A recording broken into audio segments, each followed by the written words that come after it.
పూరా లోకల్. ఏం తమ్ముళ్ళు, నేను ఒకటి అడుగుతున్నా. ఇటీవల వాట్సాప్ గవర్నెన్స్ పెట్టాం.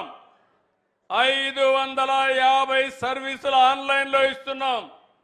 ఆగస్టు 15 నెలే 700 సర్వీసులు వాట్సాప్లో ఇస్తాం. అందరికీ సెల్ ఫోన్లు ఉన్నాయా? ఉన్నాయంటే చేతులు పైకెత్తండి. ఆ సెల్ ఫోన్లు వచ్చినప్పుడు మీరు చూశారు కదా, నేనే పోరాడే. అప్పట్లో నన్ను ఎగతాళి చేశారు. 420 అన్నారు. నన్ను 420 అన్నవాళ్ళు ఏమయ్యారో నాకు తెలియదు, కానీ వాళ్ళ కర్మ వాళ్ళకి తగిలే పరిస్థితి వచ్చింది. ఈరోజు ఆ రోజు నేనంటే ఈరోజు గర్వంగా చెప్పగలుగుతున్నా, ప్రపంచంలో ఎక్కడా ఇవ్వని విధంగా అన్ని సేవలు ఏ ఆఫీసుకు పోయే పని లేకుండా నీ సెల్ ఫోన్లోనే మొత్తం సేవలు తీసుకునే సర్వీసు తీసుకునే పరిస్థితి వచ్చింది. అది ఈ ప్రభుత్వం సాధించిన విజయం అని మరొక్కసారి విజ్ఞప్తి చేస్తున్నా. వాట్సాప్ సర్వీసెస్ కానీ గవర్నెన్స్ అందరికీ తెలుసా అని అడుగుతున్నా.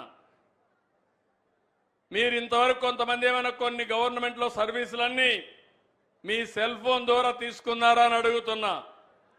తెలుసు అనేవాళ్ళు చేలిపైకెత్తండి. తెలుసు అనేవాళ్ళు ఇంకా చాలామంది వాడుకోవడంలా. అదే నా బాధ.